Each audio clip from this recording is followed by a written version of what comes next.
Hello and welcome to another episode of Ant and Jer's Personal Development Show, where we discuss personal development ideas to expand our awareness and accelerate our personal growth.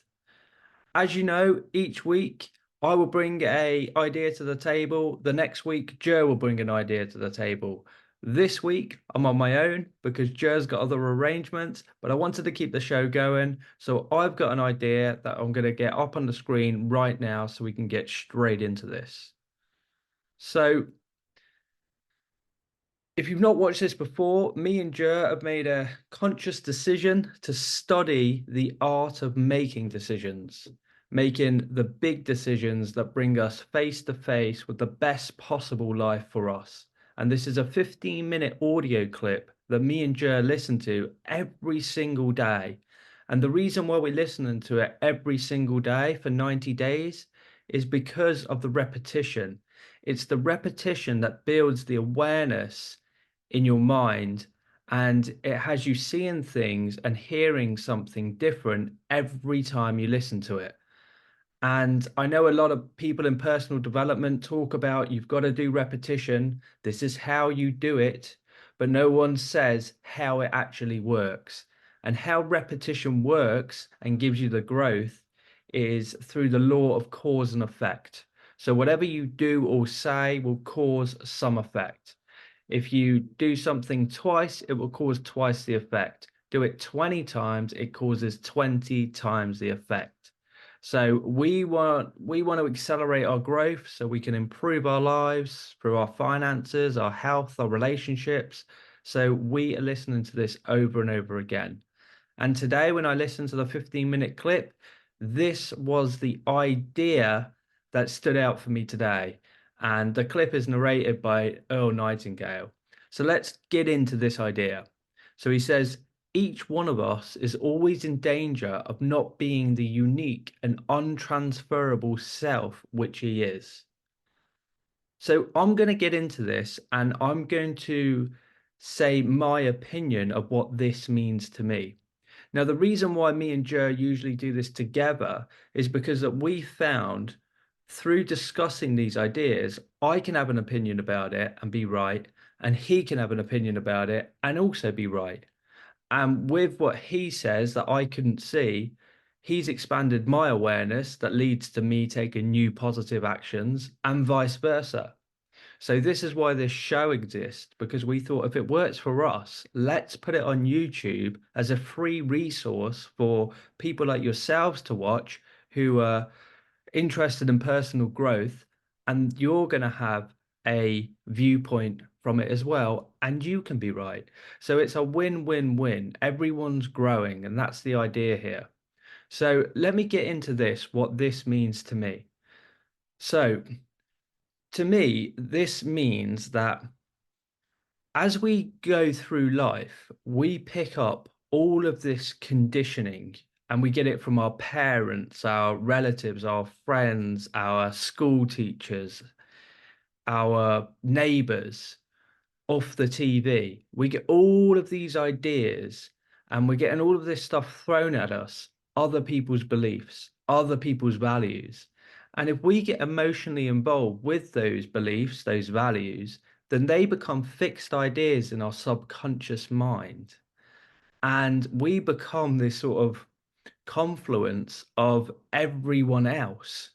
So we're not actually asking ourselves who we actually are. So this is a massive question to ask yourself. I mean, it's a massive question, so big, in fact, do I think it is. I've just written a book which is called Who the Hell Are You? With the subtitle Understand Yourself, Find Your Purpose, Live a Better Life. Because if you, in my opinion, if you don't know who you are, then you don't really know what you want. And therefore, you're not living consciously on purpose. And you could run into frustrations, burnout, and work even harder and harder and harder, but feel like you're not reaching that contentment, that happiness that you seek, and that freedom, because it comes down to not knowing who you really are.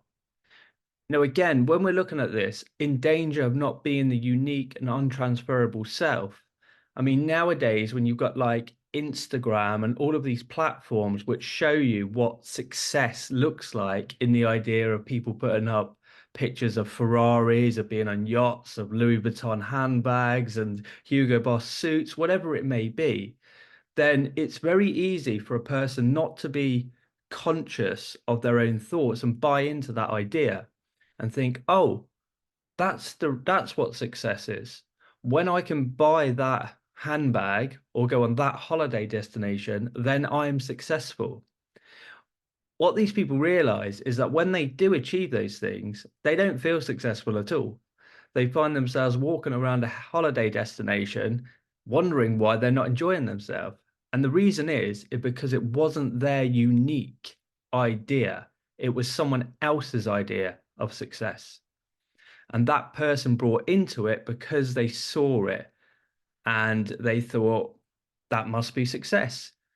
So they've looked to an outside influence to give them the opinion of what success is, rather than closing their eyes and going inwards and asking their own mind what success is. Now, this is a huge difference, and we're almost brought up to work in this way. For instance, when we go to school, we're always told, like, watch what I'm doing, look at this. And school also teaches us like not to have our own opinions. So we could think we've written a good story, but then the teacher might mark us that it's not very good. And then we listen to that opinion. And it's the same with the holiday destinations and all of the stuff on Instagram and things like that. Someone else's opinion is that that's success. And then we, instead of asking ourselves, we just buy into that and go, oh, okay, yeah, that's success. And it's like in this clip as well, Earl Nightingale says that people who struggle to form an identity of their own often seek to find it in an organization. And the reason why they do that is because, again, the decision making is taken away from them. They become someone else's version of successful. And they might climb the ranks there. They might say, well, I'm a manager. Oh, now I'm a team leader. Now I'm a finance director. And their identity becomes their role at work because they don't have any clear identity of who they actually are because they've not done that self-discovery, that self-development, and really ask themselves tough questions like, who the hell am I?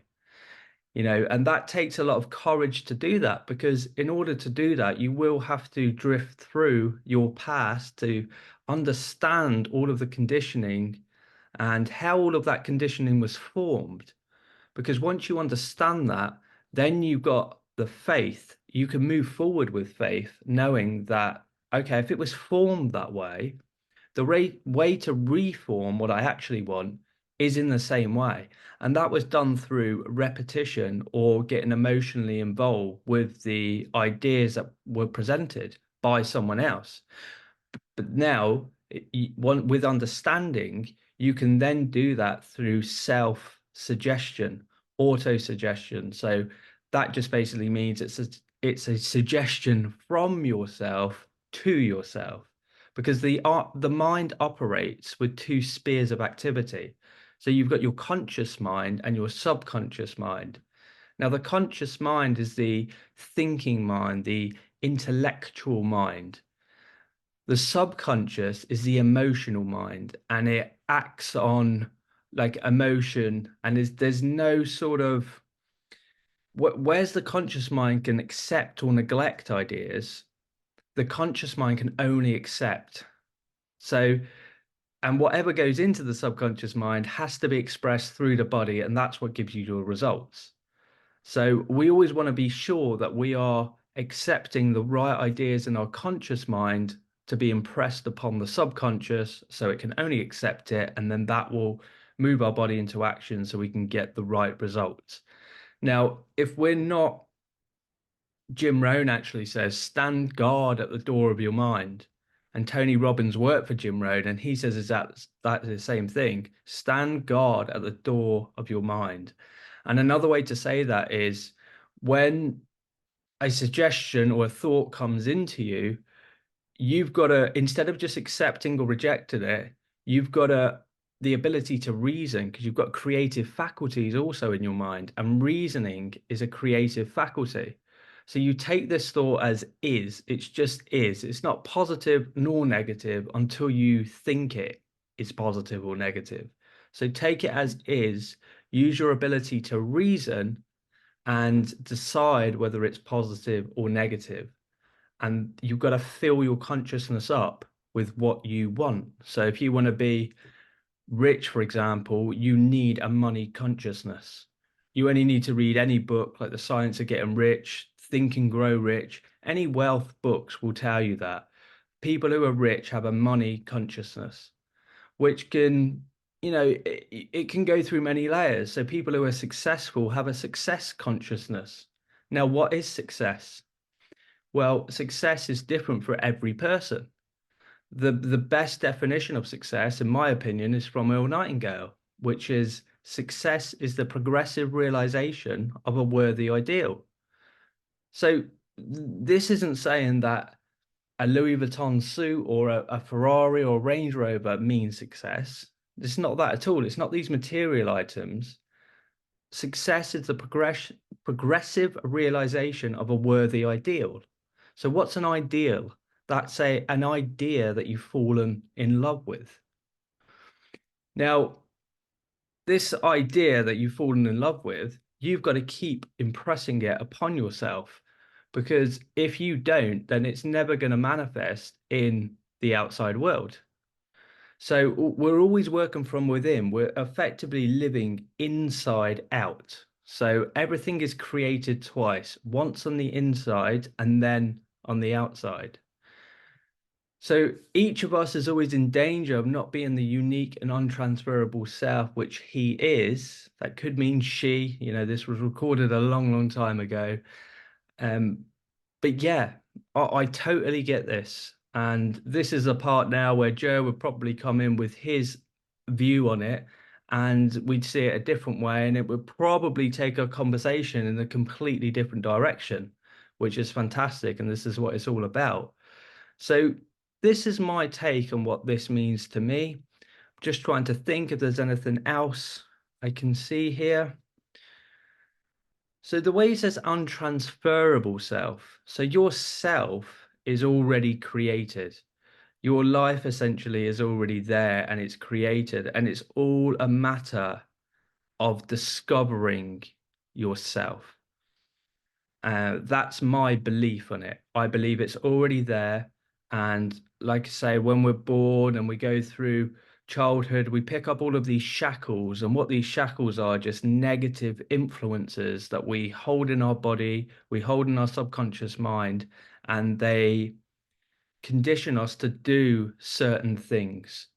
Because ultimately, it's the actions we take that determine our results.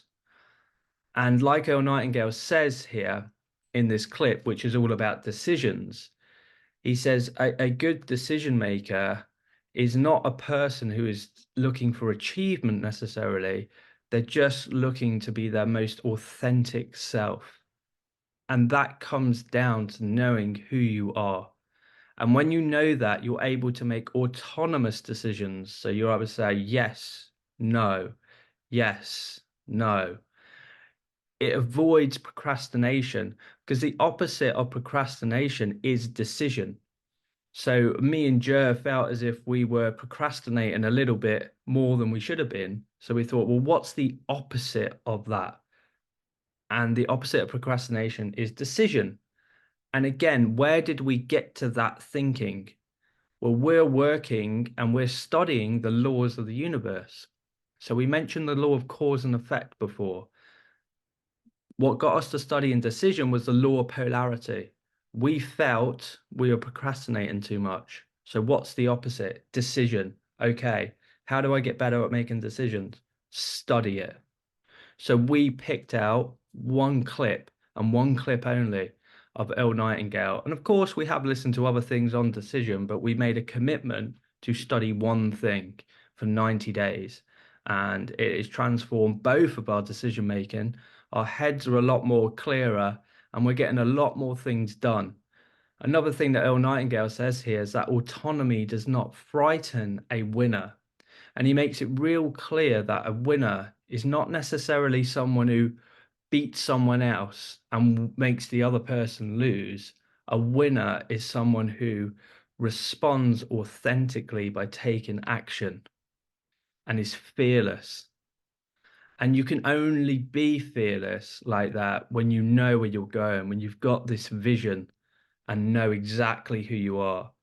Because the person who's not fearless, who doesn't really know where they're going, they're actually a little bit reckless at times because they don't know whether that's taking them in the right direction or not. And sometimes it will, and sometimes it won't. But a person who has got a very clearly defined vision only really has to ask himself one question, and it's this: is this idea moving me closer to my vision or not? And that can be answered very quickly, because they're so clear on their vision. And where did their vision come from? It come through their self-awareness, their self-discovery work. They got to know who they are, what they like, what they don't like. Each of us, we're essentially all the same in that if you put us all into a fire, we'd all be reduced to the same level. But it's our spirit that makes us different because we are spiritual beings living in physical bodies. And we're all essentially built the same. We got certain characteristics because we've inherited these things, but we're all born with a conscious, a subconscious mind, which creates our results. And we also have higher faculties in our mind, which are actually creative faculties, which are reason, will, perception, imagination, and intuition. So, and we also have our memory as well. See, at school, we learn to develop our memory, but we don't really utilize the other five creative faculties. Now, the other five creative faculties are what every great invention come from. It was once just one idea in one person's imagination. So these creative faculties, again, you don't really know about them. You've heard the word, you've heard imagination, you've heard will, you've heard intuition, you've heard all of those words, but have you really studied them? Do you really understand the power of them? And my thought is that most people do not. And when you really study them and you really understand the power that you have at your disposal, then the world really opens up for you and you really start operating on this different level and start seeing the world from a higher plane, so to speak. But again, that comes down to self-discovery and like getting to know who you are. So yeah, I think that is everything that I've got to say on this today. If you like this video and you like this kind of content, please subscribe to the channel because we'd love to have you here watching this. We'd also love for you to put your comments in the comment section below because your comment could be read by someone else who watches this, and then that could be the missing piece that they need to get where they want to go. And the more comments we get, the better for the channel, the better for you and your learning, the better for us, and the better for other people who are watching as well. So that's it for this episode. Joe will be back with us next week. I'll see you in the next one.